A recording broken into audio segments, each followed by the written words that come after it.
Is your WCIA3 forecast first, sponsored by Matex Heating, Cooling, Plumbing, and Electrical. Well, we've got clear skies out there for the most part. A few clouds showing up near I-70 tonight, but it's going to get cool. We're going to watch out for temperatures that are going to be dipping down close to that freezing mark once again. Already down to 40 up in Watsika. Much warmer where those clouds are in place down near Taylorville and Effingham into the 50s, but where those clouds have cleared out, those temperatures have definitely tumbled. A frost advisory in effect. You can see temperatures tonight going down to those mid-30s. We'll talk more about how long this cooler weather sticks around coming up. WCIA3 News starts right now. You're watching your local news leader. This is WCIA3 News at 10. We begin with breaking news tonight in Champaign County. A train derailed north of Posodum. A hazmat team has been called to that scene. Officials say Route 45 between 300 and 600 North is closed. The 57 off-ramp is also closed there.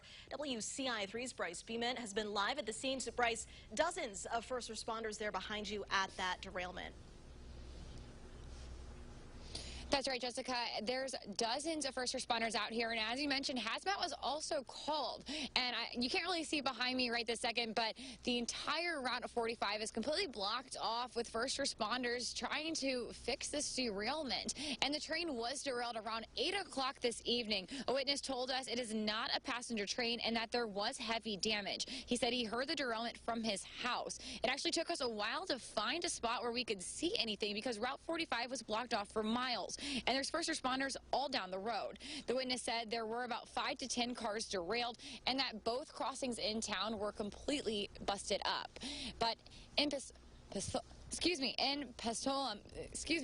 I'm Bryce Beeman, WCIA3, your local news leader. All right, Bryce, thank you. We've gotten a lot of pictures of those damaged crossings she mentioned tonight. Let's take a look. Some of these crossings are in Posodum, so you see some of the damage there on the tracks, but a few of these pictures were taken south of town and west of Villa Grove, indicating that this derailment and, of course, that damage started well before the train actually entered Posodum. We are working to learn more about what the hazmat team is doing out there. We will work to get you that update.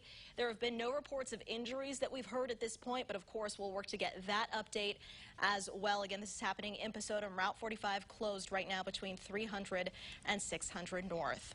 Other news tonight, no one was hurt after a pickup truck and camper caught fire on the interstate near Decatur, blocking an off-ramp there. This happened on the I-72 westbound off-ramp that connects with Route 48 north of the city.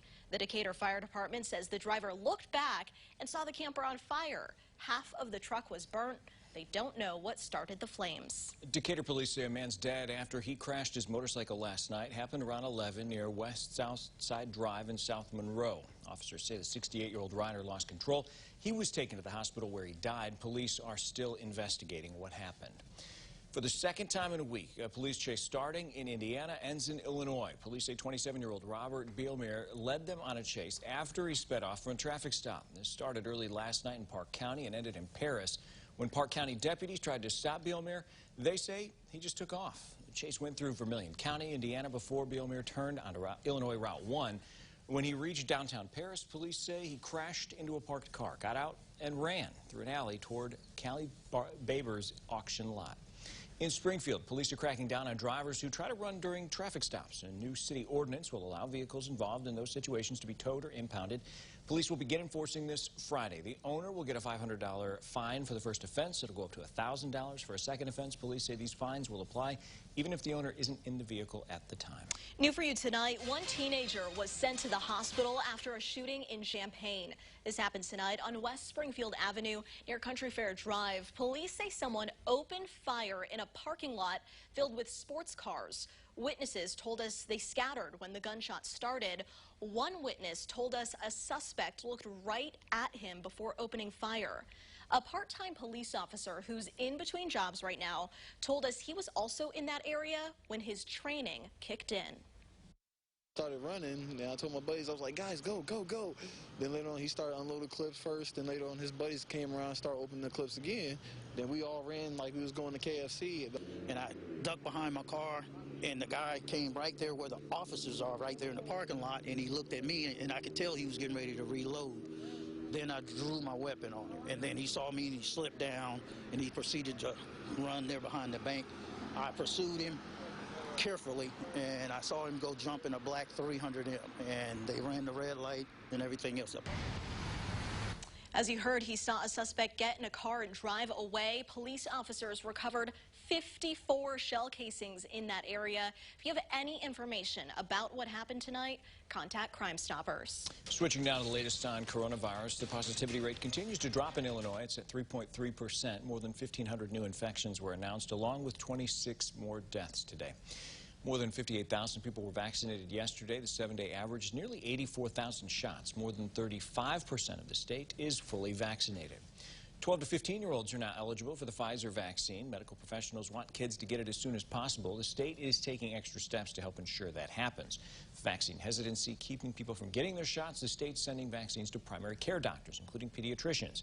The idea is putting the shot in the hands of a family's most trusted doctor will allow people to have a much more in-depth conversation with the experts. You have the strongest relationship is with your doctor.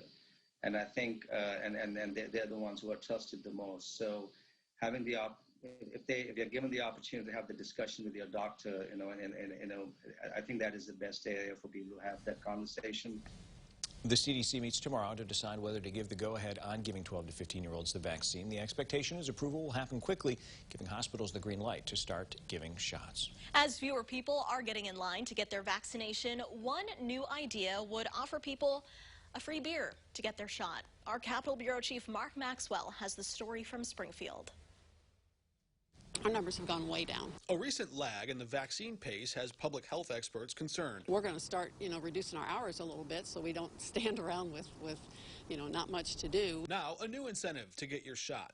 Free beer. We have to get to the people that are vaccine hesitant. The Illinois Liquor Control Act prevents bars from giving away free booze, except under limited circumstances. One of the exceptions would create a free drink if you prove your vaccination status. House Democrat Mike Zaleski filed a bill to reward people who get the vaccine. Show a bartender one of those cards, they'll offer you a free beer. This will go on for about 6 months, and then everyone hopefully will see more uptick in vaccinations. Not everyone is sold on the idea. You might encourage some small amount of population to get vaccinated, but I think that there's certainly been sillier ones, like when Governor Pritzker was trying to give out free traps to trap shooters if they'd get their vaccine. I thought that was pretty dumb. Republican Senator Chapin Rose would rather remove real obstacles, like delivering vaccines to seniors in rural areas. I think what the governor did last week, letting doctors do this, that will make more sense for that group. Or accommodating people who can't get time off of work. But if it was on site at the job, sure, why not? But if free beer does the trick... At this point, whatever it takes. Sangamon County Public Health Director Gail O'Neill says it's worth a shot. I don't think,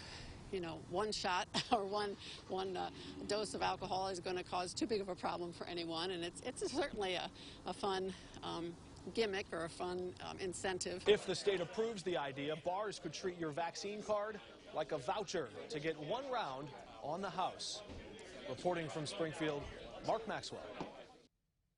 Illinois peaked at a rate of around 130,000 vaccines per day back in early April. Now we're down to about 80,000 doses each day statewide.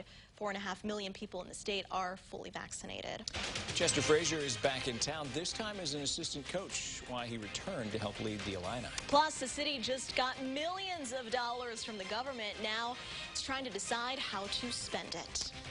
And Kevin, it's going to be cold again. A little chilly out there tonight.